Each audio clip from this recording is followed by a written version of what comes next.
Ya, assalamualaikum warahmatullahi wabarakatuh. Waalaikumsalam warahmatullahi wabarakatuh. Ya, kembali lagi di podcast Kampung Glondong, podcastnya orang-orang Glondong. Orang Glondong, Masya Allah. asik. Ya, Subhanallah. Masya Allah. Nuansa Ramadannya udah nuansa terasa banget di Ramadannya Jawa. Ya, pada kali ini, podcast kali ini kita sudah kedatangan tamu yang sangat spesial, Mas Hendy. Masya Allah. Masya Allah. Tamu yang sudah sejak lama kita kontak-kontak, Sudah sejak lama kita hubungi, pengen segera mendatangkan beliau karena Masya Allah beliau ini sangat inspiratif Inspiratif ya. sekali. Tokoh masyarakat tidak hanya di kampung, tapi levelnya sudah tingkat provinsi, kota, kabupaten. Ya, betul, Masya Allah. kabupaten. Oke.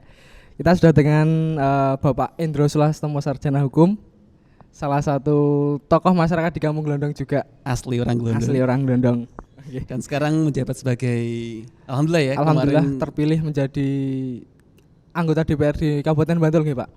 Betul sekali ya. Alhamdulillah. Alhamdulillah Kita Rabbil syukuri. alamin. Selamat Alhamdulillah kepada Rabbil Bapak alamin. Endro Sulastomo atas kemenangan ketiganya, hat-trick ya. Hattrick.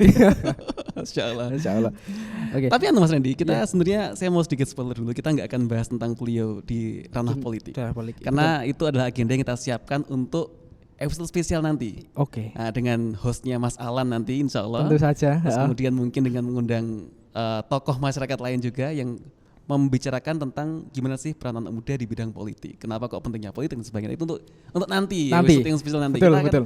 Kalau sekarang kita di nuansa Ramadan. Nuansa Kita Ramadan. pengen menggali tentang masa kecil kisah Pak Endro Endro Sulastomo, Sulastomo. bagaimana kehidupan Ramadan atau beragama pada umumnya di masa lalu beliau dan bagaimana beliau memandang gimana sih sekarang ini kehidupan beragama di kampung, Betul. kemudian anak mudanya gimana. Ntar mungkin kita juga bisa mendapatkan inspirasi dari beliau juga. Ya. Oke, tanpa perlu berlama lagi Mainkan. kita menuju ke Pak Endro. Mungkin bisa perkenalan singkat Pak, nanti menuju juga ke masa mudanya Bapak ya sampai sekarang. Oke, terima kasih. Yang pertama tentunya apresiasi ya terhadap siap. adik-adik saya, ya, pemuda di Kampung Glondong ini luar biasa. Ya. Kalau di acara pertemuan saya pasti menyampaikan aplaus untuk teman-teman pemuda Glondong ya, luar biasa ya. Alhamdulillah. Sehingga ada giat seperti ini memang sangat luar biasa sekali dalam rangka untuk tentunya membina para pemuda yang ada di Kampung Glondong ini. Oke, terima kasih. Saya sudah diundang dan tadi sudah disampaikan bahwa untuk perkenalan, ya, nama saya Endro Sulastomo, ya, ya. Asli Kampung Glondong, Kalurahan Wirokerten, Kapanewon, ya, Banguntapan, Kabupaten Bantul. Jadi asli. Bahasanya pribumi kalau bahasanya lebih kerennya. Local boys. Lokal boys. Akamsi. Oke ya. Karena tadi saya sampaikan bahwa asli Kampung Glondong pada tahun 1971 saya dilahirkan. 71. Tumpah darah saya di Kampung Glondong ini ya. Itu tahun 1971. Hitung sendiri ya, sekarang udah berapa tahun ya? Jauh sekali ya. Ya, karena sekarang 2024 berarti 53 tahun usia saya. Tapi kalau dilihat dari fisiknya kira-kira Masih muda, Pak. Ayo, kira-kira berapa usia saya? Coba ditebak. Saya tebak 40-an Pak Mas ya. Masih muda. Kurang, 27 lah. Oh, udah lebih. Enggak. Karena memang saya senang olahraga itu loh. Oh iya. Enggak, yang kedua memang pola makan kita jaga makan, betul nggih. Nggih. Oke. Seperti itu ya. Oke. Jadi sebenarnya saya berharap sekali tema ini ya menyangkut dengan pekerjaan saya. Tapi tadi disampaikan, oh jangan dulu. Jangan dulu. Itu untuk besok next ya. Episode Ya. spesial. Oke ya. Kalau memang temanya sekarang bernuansa ini Ramadan secara untuk agama ya. Saya akan ceritalah. Iya. Oh, boleh Pak. Tentang masa kecil saya di Kampung Glondong ini. Jadi berawal dari masjid ini, Masjid Nurul Huda ini 19 ini. Ini terbangun pada tahun 1984. Oh, berarti Wis lahir dong? Belum. Waduh. Belum. Saya jauh Pak. Saya 2003 ya. 1984. Ya. Ini jadi konten sejarah masih juga pada akhirnya. Iya. Iya, karena ini tanah wakaf. Pak D. Sastro Wiarjo, dulu dukuh, kepala dukuh Kampung Glondong ini, yang wakaf tanah masjid ini. Sebelum ada Masjid Nur Huda 19 ini, dulu tempat sholatnya ada di musola. Langgar. Langgar ya di rumah saya itu ya, di sebelah joglo itu. Nah di depan joglo itu ada pohon sawo. Pohon sawo. Nah pohon sawo itu tinggi. Nah itu untuk apa? Dulu ada panggungnya. Karena pada tahun-tahun pada waktu itu belum ada listrik masuk desa, sehingga pada waktu untuk halo-halo corong, itu naik. Pakai corong betul. Oh, pakai corong dibikin dari apa ya black itu loh. Oh iya. Corong Seng gitu. iya, azan juga iya. Jadi itu kalau Naik azan dulu ya, naik Pak? dulu iya. Naik dulu. Setradisional itu ya? Iya memang Listrik belum ada? belum ada. Belum ada. Penerangan juga masih pakai ini teplok atau Teplok, sentir, sentir, itu. iya. Itu tahun 8 berapa tadi? Ya sebelum kita sebelum masjid ada. listrik masuk Kampung Glondong itu kan tahun 1986 baru masuk. Baru 2 masuk. tahun Iya. setelah masjid ini ya Pak. Ya, dulu awal masjid ini dibangun belum ada listrik. Ya. 2 tahun. Nah sebelum ada masjid ini masih di Musola. Langgar. Musola. Sehingga ketika untuk azan itu harus naik dulu. Baru Bener. tahu ini. Baru tahu ini Pak. Pakai iya, mamanya cerita itu. Gitu loh. Lah indahnya pada waktu tahun-tahun itu saya masih kecil nih. Karena tahun 71 saya lahir, 84 kan berarti saya baru 13 tahunan lah Pak. Usia-usia SMP. SMP. SD kelas 6. SD kelas 6. SD kelas 6, iya. Itu asik banget. Jadi menghadapi bulan Ramadan seperti ini pasti kita rame-rame bersih-bersih. Bersih-bersih. Tikar itu kan dicuci. Nyuci di mana? Di sungai. Di sungai. Itu rame-rame. Sungainya serasi tapi. Serasi. Iya, masih dulu sungainya masih bersih. Itu di Mantras. Mantras itu dam. Itu dam. Di sana, jauh sana. Nah, biar kayaknya kok aduh banget loh. Kalau sekarang kok kelihatan cuma deket ya. Dulu rame-rame. Tikar di bawah sana sampai nanti kering gitu loh. Nggih. Nah, untuk sampai kering itu ya itu kita nunggu. Nah, itu kejadian yang lucu terjadi juga. Wah, itu pas kita jemur kita, itu kan di rumput-rumput itu. Tiba-tiba ada anjing.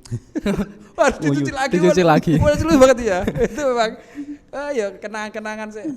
Ya nggak bisa kita lupakan seperti itu. Itu awal untuk Ramadan itu memang kita antusias sekali, senang banget. Mau masuk bulan Ramadan itu luar biasa sekali. Sampai persiapannya seperti ini. Langgar itu dibersihkan, dicuci, digebyur, dipel dan sebagainya. Iya. Luar biasa nih.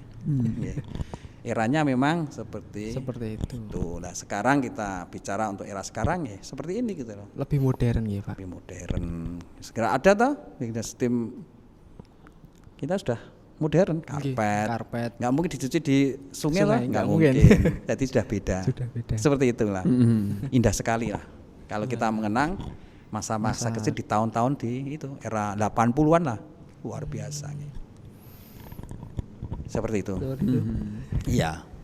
Jauh, berarti seru banget loh zaman dulu itu Mas Andi. Iya, kalau dengar cerita dari Bapak Ibu juga, apalagi Pak Endro tentang kegiatan di Masal itu kayak kearifan lokalnya tuh terasa banget gitu ya. Sekali. Perjuangannya kayak hal yang sederhana itu malah justru berkesan gitu kan. Betul. Sekarang teknologi memudahkan tapi malah bikin orang jadi kayak terlenakan gitu. Kan? Malah tersibukkan dengan teknologi.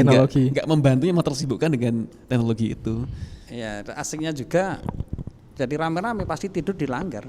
Kompak ya. Iya, di masjid ini juga ya Allah juga sama. Ketika ada masjid ya tidurnya di masjid. Iya, kompak banget. Anak-anak semua lah tidurnya di masjid. Zaman itu barengan angkatannya Pak Istadi juga tak Pak? Atau ya jauh lah. Jauh. Pak Istadi jauh. Pak Istadi itu sekarang usianya kan 60-an lah. Selisih 7 tahun lah, jauh. Tapi hampir sama lah. Suasananya hampir sama. Iya. Iya. Dan dulu itu karena kebijakan pemerintah, jadi selama bulan Ramadan itu ketika Menteri Agama itu kan memutuskan untuk libur dari 1 bulan itu untuk sekolah, itu memang dulu diliburkan. kebijakan pada waktu itu. Sehingga kegiatannya anak-anak ya wes turu tidurnya di Langgar. langgar atau waktu udah jadi masjid di masjid, dan paginya itu kegiatannya ya juga di situ juga. Di situ juga. Iya.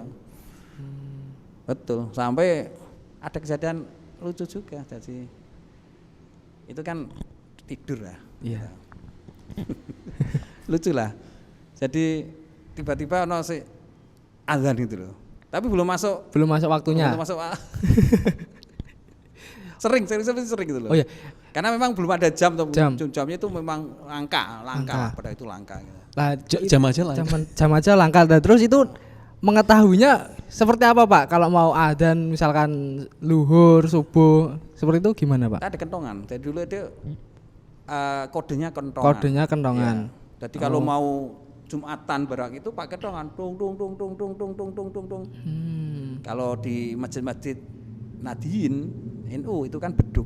Beduk. Kalau untuk sini Kampung Glondong itu kan ngapunten memang mayoritas Muhammadiyah. Memang masjid Muhammadiyah, tidak enggak kenal beduk. Hanya kentongan. Pakai kentongan. Pakai kentongan. Iya. Oke. Ya, tanda-tanda itu hanya pakai kentongan. Tung. Betul. Itu waktu masuk luhur, waktu masuk asar juga kentongan juga. Iya, pakai itu. Ya. Memang Bisa ya, bayangkan ya. Bisa. Pada waktu itu. segitu apanya ya? Segitu serunya ya. Segitu serunya. Kayak kita waktu Kalau awal seru itu bisa disamakan ekstrim nggak? Ekstrim sama?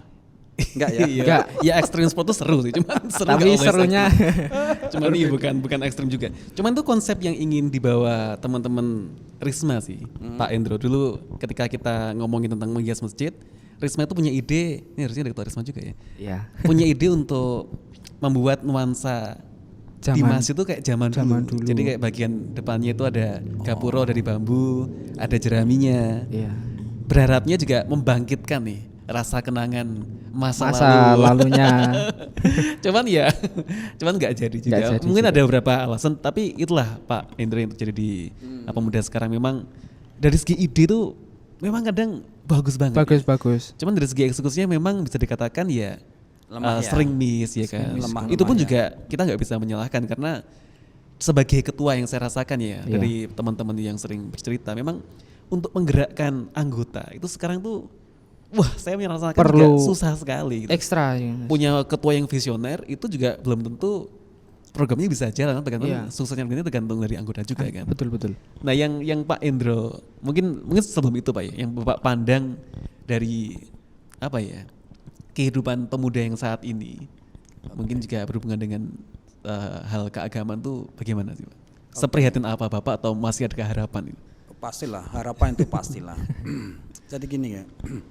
Karena memang eranya sekarang wis era medsos ya. Betul. Ini yang sudah merubah mindsetnya para pemuda pada zaman dulu dengan zaman sekarang. Ini yang parah kan di situ. Kenapa saya bilang parah? Ya parah. Karena memang sekarang ini informasi apapun yang sudah ditangkap lewat internet, lewat HP, WA grup dan WA apapun maupun Facebook, TikTok dan sebagainya. Ini kan belum tentu benar. Iya. Tetapi parahnya sekarang ini siapapun yang sudah membaca, siapapun yang sudah melihat, siapapun yang sudah menerima, itu sudah menganggap bahwa itu benar. Ini yang parah di situ. Dan latah untuk nge-share gitu. Nah, berharap belum dia jadi orang yang paling belum cross check gitu. Check and recheck sudah langsung nge-share dan sebagainya. Ini yang parah di situ. Sehingga itu lambat sampai berapa tahun itu, sehingga itu sudah menutup pikiran kita, hati kita gitu loh. Seakan-akan itu yang benar itu. Ini yang fatal di situ. Saya itu sampai heran. Jadi ketika kami pernah ya diskusi lah dengan para pemuda, ini seperti itu. Tiba-tiba sudah mengejas bahwa yang salah kamu gitu. Itu kan fatal. dari info yang dia dapatkan. Dari info yang didapatkan tuh. Belum cross check, tiba-tiba sudah mengejustifikasi bahwa itu salah, benar. Salah dan benar itu kan parah itu. Betul. Nah, ini bisa kita benahi dengan cara apa? Ya kita bina. Dengan cara apa? Ya kita adakan selalu. Ada pengajian-pengajian. Ya peningkatan sumber daya manusia itu kita kasih. Kita adakan. Kalau kita bicara di program pemerintah itu ada gitu loh. Nah, saya masih optimis. Tadi Mas Hendy bilang masih ada harapan. Saya optimis. Mari kita bina, kita latih lagi pemuda kita khususnya di Kampung Glodok ini. Insya Allah. Sehingga apa yang menjadi ide-ide yang itu memang tumbuh dari pemuda itu bisa kita implementasikan gitu loh. Iya. Dengan cara apa? Dengan cara itu. Nggak bisa kalau cuma seorang ketuanya saja ngapain loh idenya sehingga anggotanya belum kita kasih pencerahan. Itu belum bisa. Makanya harus ada tahapan. Jadi terima kasih ya, apresiasi sekali lagi Mas Randy ketika menjadi ketua IRM ya. Apa? Belum. Saya tidak menjabat apa-apa, Pak. Dan sekarang yang untuk remaja masjid siapa? Yang pegang siapa? Sekarang Rangga, Pak. Oh, Rangga. Oke. Oke. Dia mantan pengurus Dulu Risma. Pak saya. Oke. Nggih. Tapi sekarang kembali lagi karena merasa Terpanggil dan Ya siapa yang menjadi ketua atau Yeah. pengurus yang punya ide hanya dari pengurus belum menyeluruh dari anggota, ini memang berat. Memang berat. Karena gini. Jadi ketika kita mempunyai rencana, itu pasti harus dibarengi dengan anggaran. Oke? Betul, setuju, Pak. Saya sampaikan jadi untuk memulas itu ketika menjadi zaman dulu lagi ada konsep ya, ide-ide dikemas, dipacak ya seperti zaman dulu lagi. Ya kita kan membutuhkan dana. Iya. Nah itu harus kita barengi biaya cara untuk menggali dana tersebut. Itu baru bisa jalan gitu loh. Seperti itu. Jadi strategi untuk tidak hanya punya visi ide tapi juga gimana strategi untuk Merealisasikan, bersinergi iya. ya. Apalagi di kampung kita tuh ada tokoh sekelas sekelas Pak Pak Endro. Endro. Jadi harusnya tuh kalau kita bisa mengkomunikasikan dengan baik, insya Allah aku yakin beliau pasti akan mencarikan cara lah. Bagaimanapun, mendukung, nggih. Pasti insya Allah bisa. Nah kalau sekarang dari Mas Randy sendiri Mas, itu ngomongin aku merasa kamu bisa bercerita ya tentang gimana sih kondisi pemuda saat ini di mungkin muda-mudi dan juga Risma sehingga Pak Endro juga lebih bisa punya gambaran. Oh Risma ya, yang benar Risma bukan IRM ya. Risma, Pak. Oh, Muhammadiyah. Muhammadiyah. Oke. Mungkin kalau dari saya sendiri melihat pemuda dan Risma sekarang itu mungkin banyak miskomunikasinya dari segi komunikasi, Pak, mungkin yang menjadi hambatan kita ketika mau bergerak itu dari ya betul yang dibilang Pak Endro tadi, kalau ya ketuanya yang punya misi visi itu tadi, kalau belum kita penyuluhan kepada anggota-anggotanya itu akan sulit. Seperti itu. Lebih ke komunikasi sih Mas kalau zaman sekarang ini. Jadi intinya ketuanya berapi-api tapi anggotanya nggak merasa dilibatkan dalam mikir ide gue. Nah betul. Jadi seperti itu. Gini loh, ada usul ya, ada masukan dari saya. Jadi apapun ide, apapun rencana itu harus diplenukan. Bahasanya lebih sederhana, dimusyawarahkan. Dirembukan. Jadi menjadi keputusan dari organisasi pemuda itu. Betul. Bukan hanya satu pihak ide, saja. Satu orang saja punya ide. Itu harus, walaupun itu dari ketuanya itu, tetap harus diflorkan kepada anggota karena biar ada komunikasi. Betul. Nah itu menjadi keputusan dari organisasi. Ya, itu langsung itu kalau sudah menjadi itu, lebih kerennya lagi ada berita acara, no to learn lah. No to learn, nggih. Jadi rapat untuk menyusun program kerja selama setahun ke depan. Ya setahun ke depan atau yang sifatnya insidental, termasuk mungkin ada program-program yang kegiatan event.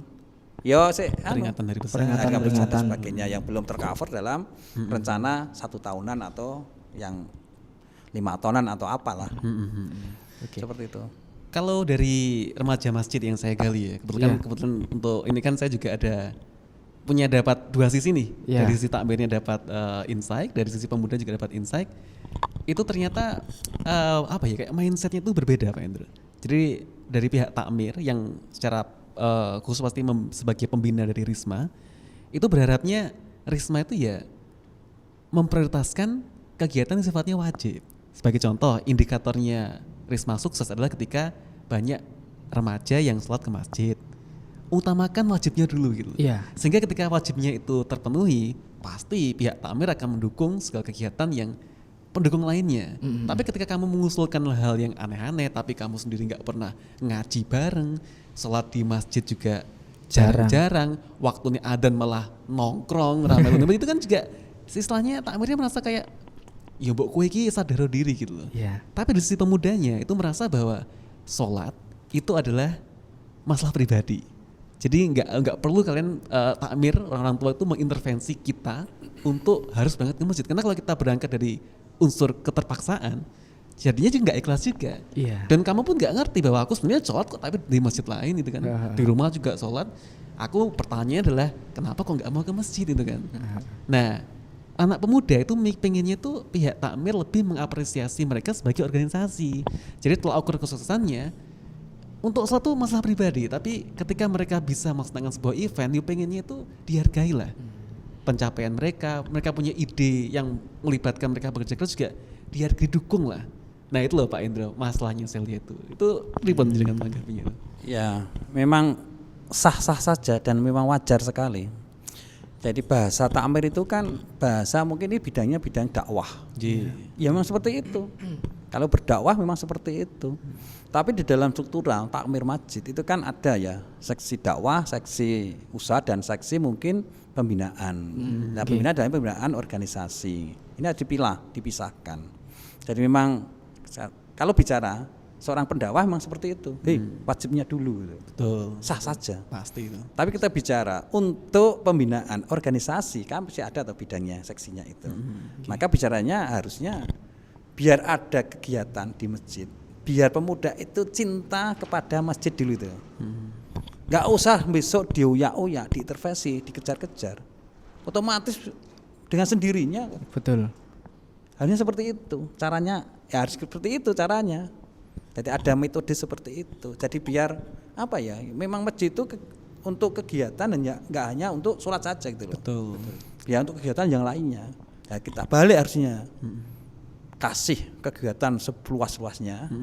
Ketika dia sudah cinta dengan masjid dengan sendirinya, nggak usah dikejar-kejar, pasti dia. Seperti mungkin ya kegiatan pas mancing waktu sholat. Otomatis dia sholat di masjid itu loh. Betul, otomatis betul. itu loh. Harusnya dirubah seperti itu mindsetnya itu loh. Seperti itu. Jadi takmirnya harusnya ya berpikir lebih Nah, iya. Jauh lagi ya. lebih Nah ini kan tugasnya seksinya itu. Betul. Kan ada seksi pendakwah, seksi usaha, seksi mungkin seksi pembinaan dan sebagainya seperti itu. karena memang selama ini apa ya kayak takmir tuh sebagai organisasi yang kayak sakral gitu.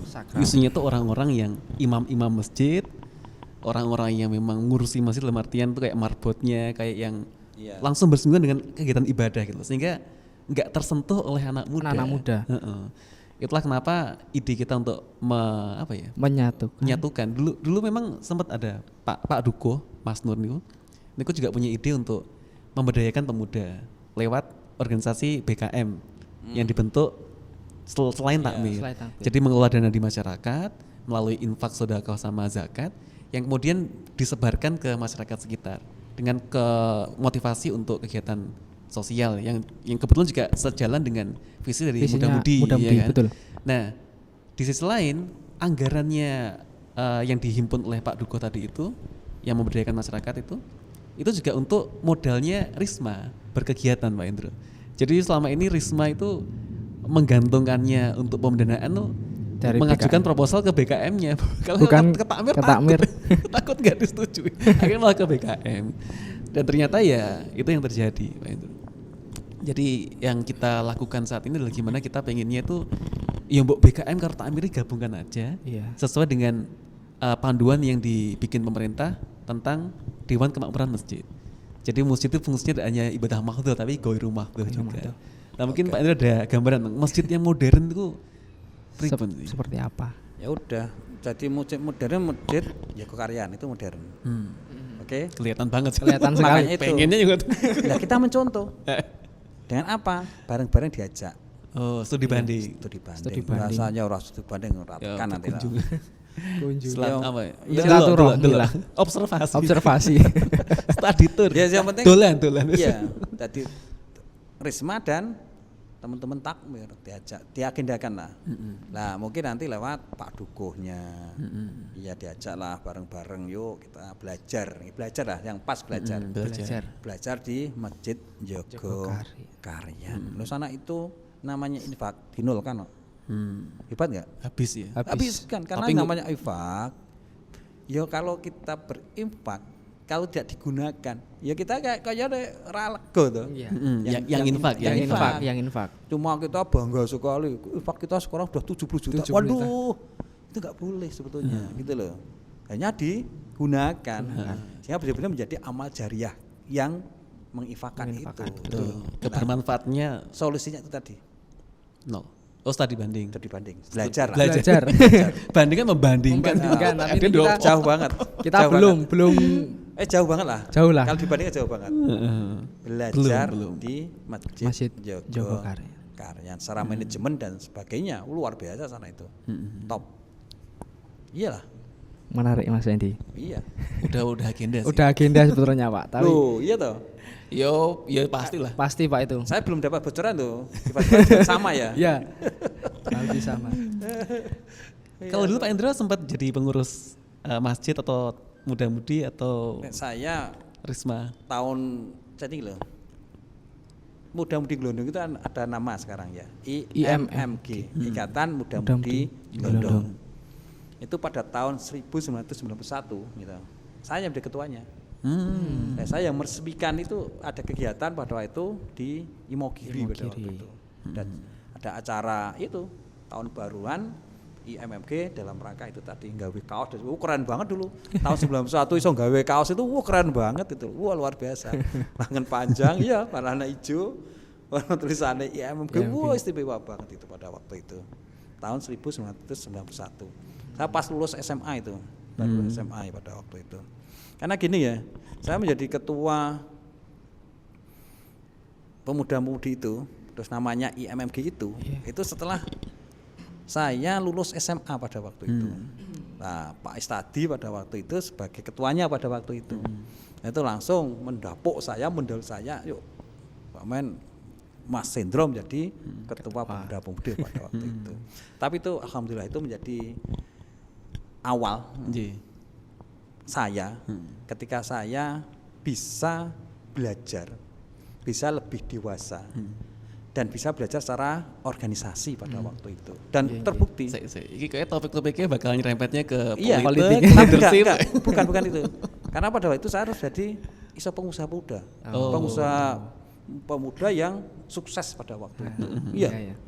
Ya, itu berawal dari itu sehingga ketika kita bicara menjadi ketua organisasi dan ada duit itu enak gitu loh. Kegiatan apapun bisa kita biaya sendiri gitu loh. Itu enak. Mandiri. Gitu loh. Walaupun pada waktu itu ya cukup luar biasa kekompakan gotong royong pemuda itu. Jadi kalau ada kegiatan apa, event apa, itu golek duit itu unik. Dulu kan itu penasaran nih, penting. Dulu itu kan kampung kita ini kan jual tanah air. Tahu? Apa itu Pak? Ya itu tanah yang dicitak Badi Broto kan jual tanah air itu. Oh, batu bata. Sama saja Citak kan? botol. Nggih. Selanjut lagi ngerti. Iya. Jadi kalau mau ada kegiatan apa, gawe lapangan buat lapangan voli atau kegiatan apapun yang membutuhkan biaya. Itu kerja bakti nyitak batu bata itu. Tanahnya minta kepada siapa? Gratis. Sehingga ketika nanti dijual 10.000 batu bata itu untuk kreatif ya. Iya, dan tenaganya itu dewe. Iya. Kan luar biasa. Wih, dahsyat. Iya, dulu seperti itu sampai penggalangan dana itu ora iso golek proposal itu ora ono. Enggak ada. Belum. Sopo sak arep ya? Turung tekan proposal ora ngerti itu. Ya belum tahu. Komputer ya ora ono. Ngono kuwi tadi seperti itu. Nitak botol gitu. Terus nanti botol dijual hasilnya untuk pembiayaan itu tadi apa yang menjadi program kerja kita seperti itu. Berarti semangatnya luar biasa. Luar biasa. Oke, jadi itu jadi saya pernah jadi ketua pemuda seperti itu dan saya jadi pengusaha pada waktu itu. Jadi ya itu jual material dan jasa untuk pengiriman apapun. Saya punya mobil pickup lah pada waktu itu. Untuk itulah tahun-tahun seperti itu kan ya belum banyak yang punya usaha biro jasa jasa transportasi itu belum banyak. Sehingga sampai inden lah. Jadi kalau ada Antri. yang antri sampai berapa minggu baru saya bisa kirim seperti itu, sampai sejauh itu, luar biasa. Jadi sukses lah. Kalau saya menganggap pada waktu itu sukses saya sebagai pengusaha muda pada waktu itu di tahun 91. Itu jenengan usia berapa berarti, Pak? Iya kan baru berapa? 19 lulus 19 SMA. tahun. Iya. 19 Lulus SMA. Terus saya tahun 95 itu bikin rumah makan. Soto namanya. Nah, soto daging sapi Pak Kiman pada waktu itu. Itu hebat sekali. Omsetnya luar biasa. Nggak tahu karena yang masih ijen gitu, dewe, nggak ada saing. Saya nggak banyak. Belum banyak saingan. Belum banyak pada waktu itu. Luar biasa. Top, pada waktu itu top betul. Usaha apapun saya kira pada waktu itu kok sukses, Sukses. lancar, iya, seperti itu. Soalnya itu tadi memang belum ada banyak saingannya gitu. Ya, ya. Jadi kompetitornya belum banyak. Belum banyak Iya, kompetitor. belum banyak. Itu yang aplikatif ke dunia sekarang berarti gimana Pak Endro? Apakah pemuda juga disarankan memiliki mindset yang sama untuk usaha sendiri untuk Iyalah. mencari dana atau gimana? Iyalah. Iya. Itu memang jadi ini salah satu contoh pada waktu itu. Harusnya memang sekarang dikelola oleh organisasi. Bentuk usaha apapun itu penting. Dan di Jogja yang kita cinta ini kuliner itu luar biasa. Usaha yang paling nomor 1. Yang kedua tentunya ya Pariwisata. bukan pariwisata, kita nggak bisa kesana. Pariwisata kan nanti kan kuliner itu. Oh, Ya, gitu, betul ya, sama gitu Pak. Impact-nya ke sana. Impact-nya Iya. ke sana. Iya, pendidikan. Oh, pendidikan. Kota pelajar ya. Iya. Usaha pendidikan. Oh, yang berhubungan dengan pendidikan. Iya, pendidikan. Gitu. Kursus. Banyak hal itu. Oh iya. Banyak hal. Seperti itu. Pendukung-pendukung ya. Tapi lebih sederhana itu kan yang kuliner. Kuliner. Itu enak banget. Oh, tapi kan sudah Mas Randy, teman-teman usaha kuliner. Iya. Ya bagus lah, dikembangkan lah.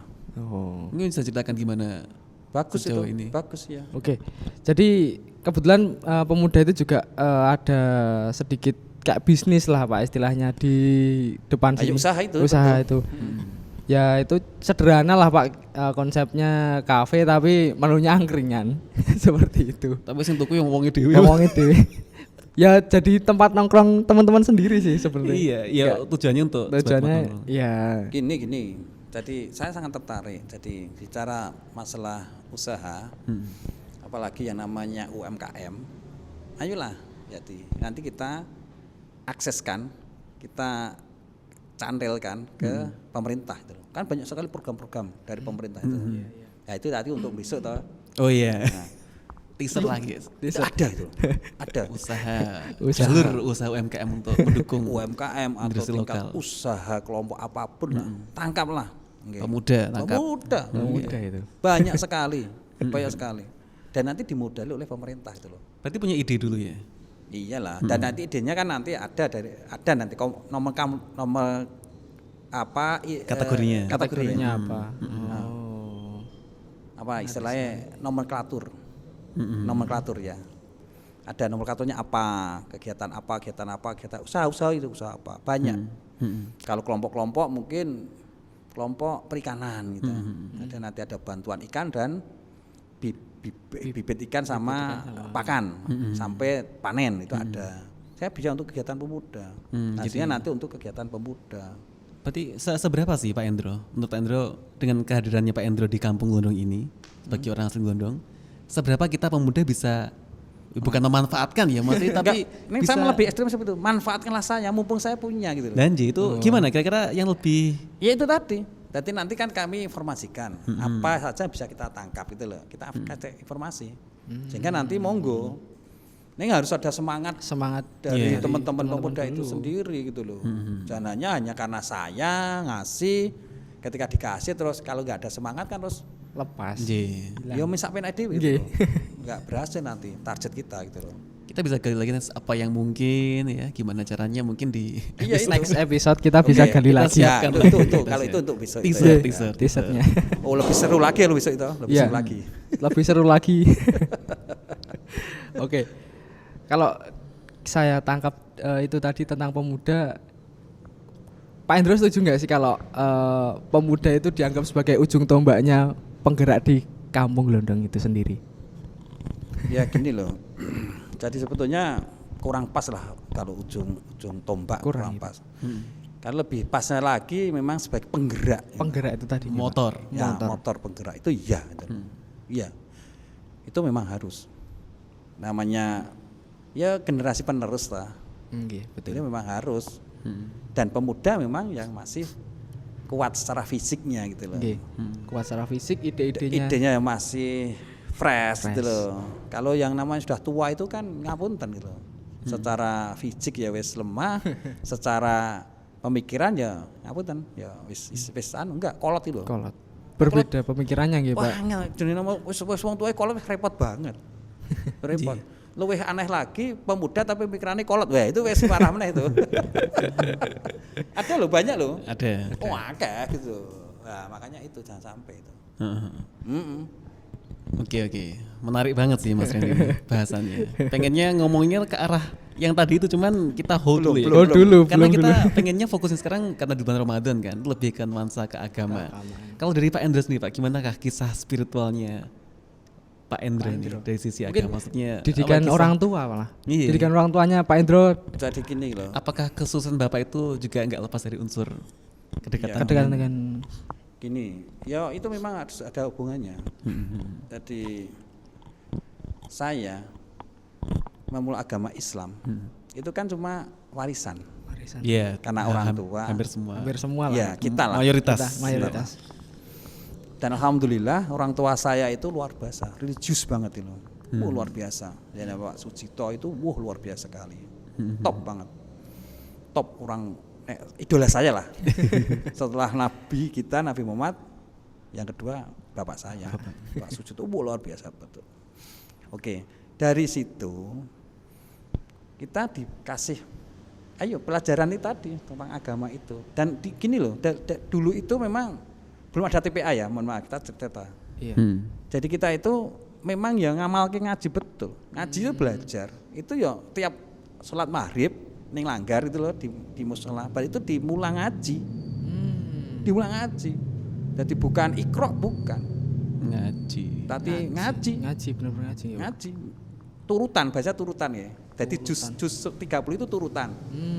Turutan. Ayat pendek itu juz 30 itu turutan dulu. Jadi ada turutan. Kenapa kok turutan? Nurut itu. Jadi apa ya kok diistilahkan turutan? Tadi itu ya belajar nurut manut bisa. Nah, dengan guru ngaji kita. Kayak guru ngaji kita itu dulu sekarang udah tinggalnya di mana itu Warung Boto, Pak Dijuari. Yang rumahnya itu sekarang dibangun kulon sebelah barat musola itu. Yang sekarang dibangun oleh adik ragilnya itu Pak Di Almud Jadi itu, yang dokter itu anaknya. Nah, bagus itu dulu ngaji di situ juga, di rumahnya itu dulu untuk tempat ngaji. Oh, sebelum gempa nggak berarti? Wow, jauh banget sebelum tahun 80 yo. Saya masih SD ya, kelas 1 sampai kelas 6 itu ngajinya di sana. Lucu banget. Dulu kan belum ada penerangan lampu ya, listrik ya. Listrik nggih. Jadi Pak Juhari itu kalau ngajar itu dengarkan itu kan kayak tidur itu. Ini enggak tidur, tapi matanya putih tok itu loh. Lucu banget itu. Nah, setelah ada anak-anak yang ramai, ada yang ngaji itu, dia ngebrak meja itu loh, duar. Berhenti semua? Enggak berhenti maksudnya, kan lampunya kan lampu teplok. Mati. Tadi kan terus sumbunya itu kan mati lampu, peteng. Bingung, panik bingung. Enggak panik, akhirnya udah mulai. Gawati. Takutnya. Enggak masalah terus karena lampunya mati berani pulang. Malah kabur. Karena dimarahi sama ya seperti itu. Jadi alhamdulillah memang landasannya itu, pondasinya memang dari kecil itu sudah diulang ngaji. Belajar ngaji memang ada guru ngaji. Sampai dulu itu luar biasa. Jadi hormatnya kepada guru ngaji kita itu sama dengan guru-guru formal kita, luar biasa. Sehingga ketika dulu itu kita bermain kan biar senane main ini kartu. Gambar gambar apa ya kartu wah ya apa ya sifatnya agak judi juga, pakai karet gelang iya dulu tuh, atau pakai ini melinju untuk ya memang itu apa main gambar itu, lucu banget itu kalau ada guru ngaji lewat tuh takut. Wih ya takut banget itu, luar biasa. Nah itu dari dasar itu memang sudah ditekankan rasa takut. Enggak ada pondasinya di situ. Memang seperti hormat, itu. takut. Sampai ya memang belajar betul ya iso tenan. Nanti apalan. Hanya pendek itu memang apalan betul. Dulu itu lucu kok. Wis apal tapi ora ngerti. Karena awalnya ono sing ngapal ketok itu loh. Ketika ngaji ora ngerti. Kayak pakai tuding dulu. Tuding itu. Itu nanti pas di mau dihafal gitu. Penting muni. Sekarang Iqra itu kan tahu abata itu kan tahu tuh. Kalau dulu enggak, apalan saja. Namanya tabat yada abila habi watab kita hafal. Cuma mendengarkan. Tapi untuk membaca ra iso. Fokusnya ngapalke. Awalnya kan guru ngaji kita itu ngapalke dulu. Berarti mendengarkan. Dulu seperti itu apalkan sih. Terus kan maca ra iso. Bingung. Rapas. Watan iki luding we. Watan sak tekani. Api. Dulu seperti itu. Tapi luar biasa. Jadi dari itu memang ya wes. Sampai kalau kita mau keluar rumah, kalau ada bapak gitu. Rong wani ketika belum kita sholat itu. Orang wani tenang. Sampai segitunya ya. Dan orang ngomong. Seorang bapak itu enggak ngomong, meneng aja. Ngelirik tok wedi. Jadi betul kudu salat sik sampai sejauh itu tuh. Luar biasa. Sehingga memang ya terapan salat wajib itu wis terbiasa sejak kecil pada waktu itu. Iya.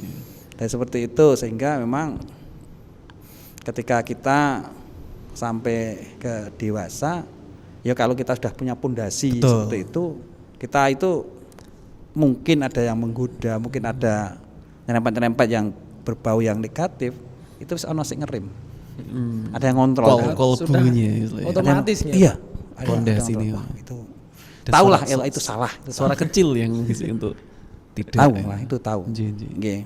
Sehingga ketika kita bicara ya ada namanya ikhtiar itu, usaha dan doa. Sehingga itu memang harus kita ya wis mendarah daging. Betul. Jadi kita sudah maksimal usaha harus diikuti dengan doa. Kita serahkan sepenuhnya kepada Sang Pencipta. Seperti itu. Iya. Itu luar biasa. Itu luar biasa sekali. Nah, sehingga bisa menambah ya optimis kita. Optimisme. Iya, luar biasa. Kalau yang Pak Endro yakini itu apa Pak? Maksudnya kayak prinsipnya? Ya itu tadi. Pertama, kita itu harus selalu care terhadap orang lain. Oke. Dengan yang lebih khusus bahwa kita itu harus senang membantu orang lain. Harus. Saya senang banget. Saya itu senang bantu orang itu senang banget. Insya Allah. Artinya apa? Sodakoh. Luar biasa. Saya punya keyakinan betul. Apa yang menjadi tujuan kita, cita-cita kita itu berhasil, itu dibarengi dengan kita harus sodakoh itu tadi. Yang cerita lucu. Nah, perlu nggak saya sampaikan? Lucu banget ini. Boleh Pak. Mungkin pernah saya cerita sama Mas Indi. Ya. Iya. Itu lucu banget. Saya itu kan pernah sakit. Saya tuh pernah sakit. Lucu sakit. Itu kalau kita ya kayak ambien itu. Oh iya, Ambien. Itu aneh. Sampai 2 minggu itu. Wah, kuat tenan. Sakit luar biasa. Luar biasa sakitnya itu. Di dokter manapun, saya pindah-pindah dokter. Itu wes didis bahwa itu ambien. Oh, nggih. Oke lah, sampai mungkin hari ke-12 atau apalah. Saya malam jam 11 itu harus ke Bethesda, ke rumah sakit lah. Betul dilihat, ya memang ada ini. Buah ambien apa wudun. Pada waktu itu. Udah sekarang opnam, belum besok kita operasi. Kita pencet lah bahasa seperti itu. Oh, nggih. Karena memang mungkin wudun tadi itu. Oke. Saya benar-benar opnam. Pagi ada visit ya, Visit dokter. kunjungan dokter ya. Dilihat lagi ya bener, nanti jam 2 lah kita masuk ke Ruang operasi. ruang bedah. Oh, bedah. Ya, sama operasi sama Operasi bedah bedah. sama. Oke. Ya wis siap, nggak apa-apa. Oke. Nah jam ya pagi itulah, saya ingat saya itu pernah janji bantu masjid, bener. Tapi belum saya laksanakan. Saya harus telepon lah sama Mas Juni pada waktu itu namanya. Tolong aku disampaikanlah bantuan saya untuk masjid. Wih, tenan, sampaikan tenan. Oke. Wes rasa mikir apa-apa saya. Setelah itu jam 2 bener dijemput saya sama dokter itu sama perawat. Wah, masuk ruang operasi itu tadi. Oh, pas itu. Bener. Dibuka itu, nggak ada. Penyakit itu nggak ada. Lucu banget. Wah, masya Allah bener. Subhanallah ya Allah, alhamdulillah. Sampai dokter itu bilang, tak tanya, tadi mana ya? Loh, nggak tahu di belakang. Tadi itu ada kan nggak ada loh. Kemana? Wah, mungkin sudah sembuh sendiri gitu. Oke lah, bener itu, sungguh terjadi itu. Itu pengalaman saya pada waktu itu. Saya benar-benar merasakan hebatnya sedekah. Nah, sampai 5 hari kemudian kan terus kontrol lagi. ya wis hilang total, Gak ada sama sekali. nggak ada sama sekali. Sampai perawatnya juga heran, kok iso ya Pak loh saya nggak tahu sembuh sampai sekarang. Itulah hebatnya sedekah. Nah kenapa tadi Mas jadi menyampaikan seberapa yakinnya ketika punya tujuan sebagainya, saya yakin. Saya yakin sekali. Itu tadi. Perbanyaklah sedekah. Dan harta kita itu sebagian punya anak yatim. Perbanyak. Bener. Luar biasa betul itu. Dan yang membutuhkan itu banyak sekali kok. Betul. Iya. Seperti itu.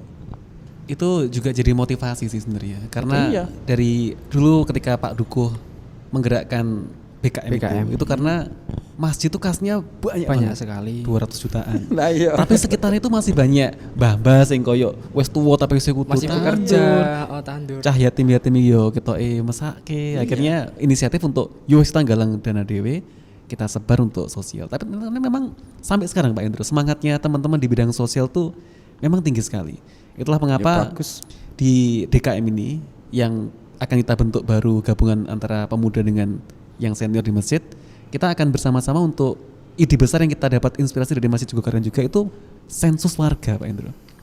Jadi pendataan warga bukan untuk ukuran kampung tapi radius dari masjid sekitarnya termasuk perumahan dan sebagainya untuk memastikan minimal itu orang-orang tuh zakatnya tuh yang sudah punya kesadaran zakat tuh zakatnya yang gelondong wae karena kita menerima, jangan keluar ya kan.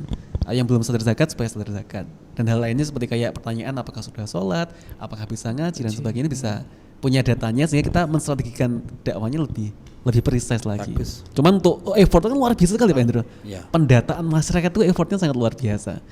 Nah itu sedikit hal yang mungkin kita akan lebih sering lagi konsul dengan Bapak dan juga Ibu Lurah tentang bagaimana teknisnya sebaiknya, tapi itu agenda yang insya Allah akan kita laksanakan. Iya, harusnya ada pedoman atau kriteria atau yang penting. Iya.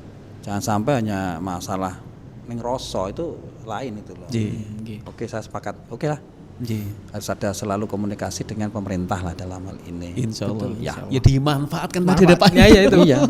Kasarnya dimanfaatkan. Bahasa ekstrimnya tadi manfaatkanlah saya. Manfaatkan. Mumpung. Masalah komunikasi dari segi internal aja organisasi itu kurang komunikasi, apalagi berharap bisa komunikasi dengan. Tapi Pak Indro intinya open Pak dengan pemuda untuk pastilah. kita dolan ngetuk. Enggak gini loh. Gini, ini kan kebetulan kita bikin lah, namanya gedung ini lah. Ini tak rampung gitu lah. Nah ini nanti bisa untuk ajang ya, tempat juga. Iyalah. Baik, nanti kan langsung kita bikin ada lapangan badminton. Ya. Nah, nanti kan kalau sudah layak untuk kegiatan-kegiatan apapun ya kita fokuskan tempat kegiatan itu ada di gedung inilah. Apapun lah nanti. Mungkin kita bikin ya apa pertemuan rutin atau apa gitu loh. Atau nanti kita bikin pelatihan-pelatihan ya dari beberapa pemerintah langsung kita adakan, nggak masalah. Ada pelatihan banyak lah nanti. Dan ya kita awali itu gitu loh. Termasuk yang saya rasakan banget yang kita masih kurang dan masuk sebagai kriteria apa ya, syarat minimal sebuah organisasi itu perlunya sekretariat. Ya. Betul. Jadi kayak takmir aja nggak punya sekretariat. UMMG yo alhamdulillah sudah ada wacana ya. Cuman untuk takmirnya juga masih bingung ini nek sekretariat kita pakai lantai 2 ini tapi ya masnya itu hanya sedikit wacana nanti kalau. Ya besok di situ aja. Kita kasih lah, kita bikin lah untuk sekretariat sekalian nanti itu. Bisa. Jin. Oke. Bismillah. Mungkin terakhir Pak Indro. Yang pengen saya penasaran tuh apa ya? Kayak yang kita pengen curhat tuh kita kan punya misi nih Pak. Maksudnya juga yang saya lihat tuh dia yang saat ini apa ya sebagai motor teman-teman untuk yuk kembali ke masjid yuk. Kayak ngata darusan tuh ngajai tapi yo responnya yo bumbuan sing teko yo. Paham saya gini loh. Nah itu yang itu Pak Indro. Jadi kalau ketika kita ngomong ke pemuda, mereka tuh prinsipnya kayak isih nom iki nek nang masjid kita urip iki lempeng banget loh. Mereka merasa masih muda itu saatnya mereka tuh bergejolak. Untuk berdinamik. Nanti masjid kita kosek lah. Dan ketika di masjid mereka tuh kayak apa ya? Isin gitu loh. Isin sudah. Itu gimana Pak? Ya, oke. Ini harus menjadi PR kita juga. Saya perlu menyampaikan lah kepada masyarakat umum lah. Jadi era TPA, zamannya sono TPA. Ini namanya TPA itu kan sekolah lah, iya tak? Betul. Untuk sekolah. Setelah ada TPA itu untuk kita mengamalkan, maca Al-Quran, habis sholat maghrib sudah nggak ada. Soalnya nganggap TPA itu wes ngamalkan, wes deres dan sebagainya itu. Sehingga lama-lama itu hilang. Ini dulu saya sampaikan. Jadi setiap habis maghriban pasti ngaji bareng semaan. Dulu kuwi loh. Nah karena memang sudah eranya seperti itu ada TPA sehingga seakan-akan wes bar sekolah neng TPA itu wes ngaji gitu loh. Ini biasanya kan ngaji itu bar maghrib ngaji gitu loh. Seperti itu yang tadi saya ceritakan di awal tadi itu. Jadi perbedaan di situ. Jadi, nah sekarang ini yang harus kita rubah mindset itu. Caranya apa? Ya kita adakan jadwal yang ngaji gitu loh. Betul. Kita adakan betul. Ya ora kok bendino bar maghrib enggak monggo lah apalah. Malam apa gitu Oh iya. Iya seperti itu. Harus kita jadwalkan. Yuk ngaji bareng. Ngaji bareng. Lah dulu itu ya muridnya Mbah Ketua Takmir dulu itu kan Pak Harto. Mbah Harto itu bapaknya Pak Istadi itu loh. Betul. Itu setiap bar maghrib nanti isya itu ya ngamulang tenan. Nanti ya namanya kon Al-Fatihah itu ora iso lulus. Nanti berapa bulan ora lulus tenan. Bismillah kudu tepat banget loh. Nah, si lulus itu Pak Polisi Pak Rudin itu tiap maghrib sampai dulu banyak terus Pak Desar Sarjono itu juga muridnya Pak De Harto, Kang Harto, terus almarhum Pak Rojo pada waktu itu murid-muridnya. Nah, saya bertahan ya Pak Polisi Pak Rudin itu tadi. Iya. Seperti itu. Kan toh kelihatan toh hasilnya. Itu bapaknya Pak Istadi. Iya. Kang Harto pada waktu itu. Nah, itulah jadwalkan. Saya kira ono kok. Sebetulnya itu kalau dari agenda Risma sendiri itu setiap malam Jumat tuh pasti Pak. Tapi mungkin karena apa ya? Jarang juga yang mau datang mungkin karena pembicaranya atau yang mengampu. Bukan membicara loh, sekarang ngaji. Maksudnya Al-Qur'an. Pak. Ora ono seperti pembicaraan. Jadi ngamalkan lah, amalan. Iya. Ngaji. Biar gini loh, ngaji ki yo gendenan le nyemak lho. Gantian. Pamane 1 juz lho, gantian gentenan. Aku maca berapa rukuk terus gantian gitu. Iya, seperti itu. Karena Pak Andrew percaya ketika orang itu udah bersentuhan dengan Al-Qur'an, ngaji itu apa istilahnya? Ya tumbuh jadi sendiri, connect ya. Iya. Terbuka. Iya. Sehingga dimasuki ilmu pun termotivasi untuk datang karena kecintaannya dengan Al-Qur'an dulu. Karena kan langsung pengaji nih ya udah abot sih. Endingnya ngantuk terus kayak diceramai. Iya. Ngaji. Sederhana ya. Sederhana itu. Maca Al-Qur'an. Ya enggak sederhana juga sih, tapi ya esensial lah. Hal yang esensial. Ngaji. Saya itu memang berusaha kudu yo ngaji. Bar subuh nek iso yo ngaji. Apa ya? Yang bisa Bapak dukung untuk kegiatan ngaji itu apa Pak Indra? Yo enggak jadwal ke. Ada yang beri contoh. Meneladani yuk ngaji ora ta wong 3 wong 4 terus arep maghrib bar nisa enggak apa-apa. Bareng wong 3 wong 4. Wis ora ono nih anggotan nanti. Nggih. Butuh waktu nih. Iya. Iya. Karena memang betul ya selama ini Dari awal kemarin juga.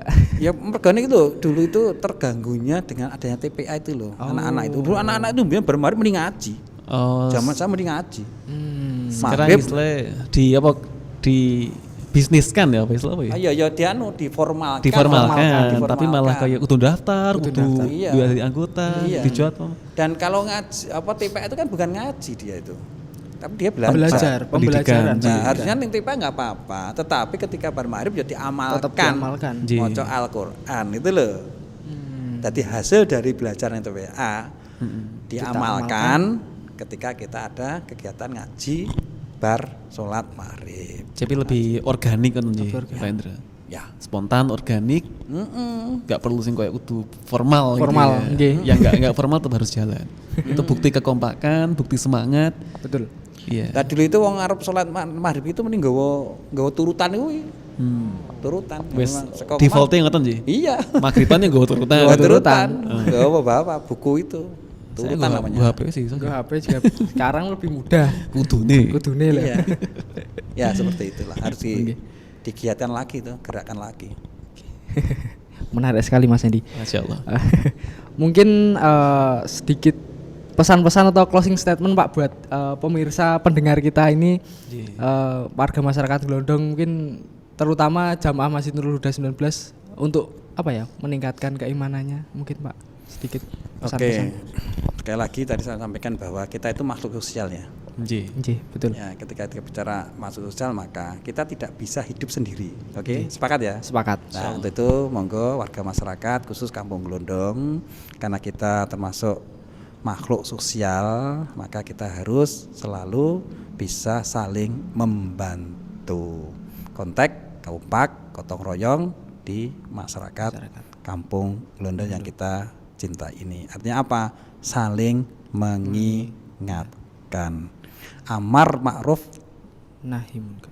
Amar ma'ruf saja. Amar ma'ruf. Nahi munkar itu ternyata kita nggak mampu mengajak kebaikan. Ketika kita untuk mengusir kedzaliman, kita ternyata nggak mampu toh, takut dan sebagainya. Tapi minimal kita sudah nggak seneng dengan mungkarnya tadi itu. Tadi amar ma'ruf nahi munkar, yuk kita laksanakan bareng-bareng. Itulah. Terima kasih. Dan fastabiqul Khairat. Oh, Betul ya, sekali. pasti. Oke, para pendengar sekalian, podcast Muda Mudi Glondong tidak terasa sudah hampir 1 jam kita berbicara. Masa sih? Nggih, Pak. 57 menit. 57 menit tidak bisa terasa. jam setengah. Oke, mungkin itu tadi obrolan kita menggali Pak Indro nggih. Alhamdulillah. Apa sih yang paling berkesan apa menurutmu? Apa ya? Itu tadi sih tentang kita manfaatkan selagi beliau masih mampu. Nggih, Pak. Ya, Betul sekali. Ya semoga dengan podcast ini bisa apa ya? Menjembatani. Memotivasi teman untuk tergerak lebih menjalin komunikasi yang lebih baik lagi dengan Pak Dewan yang terhormat. Nggih. Yang warga asli Glondong. Warga asli Glondong. Sama sodako tadi ya. Sedekah betul, saya juga Tenan, saya sudah mengalami seperti itu, luar biasa. Itu langsung gitu. Langsung. Kontan. kontan. Ya. Top. Top. Apalagi yang tidak langsung. Tidak Saya langsung. sudah merasakan betul ketika kesuksesan saya itu karena Sedekah itu tadi. mungkin ya. Itu meskipun dalam keadaan yang istilahnya naik uang duit kan sudah gampang ya. Gampang. Iya enggak masih gampang sih, tapi dalam keadaan yang terhimpit pun jenengan juga masih Tenaga, pikiran. pikiran. Iya sih. Sodako ya kan bukan Sedekah infak ya. Bukan infak. Bukan. beda. Sodako ya, Sodako. sodako. Senyum aja sodako. Senyum Doa aja, aja sodako. Oh iya benar sih. Itulah. Oke. Mungkin untuk obrolan kali ini kita closing ya Mas. Nanti kita sambung lagi di selanjutnya ngomong-ngomong tentang berbau politik. Ya organisasi politik, kemajuan, kemajuan, apapun yang bisa apapun digali yang lebih progresif di kampung Pasti ini. tambah seru kalau itu nanti.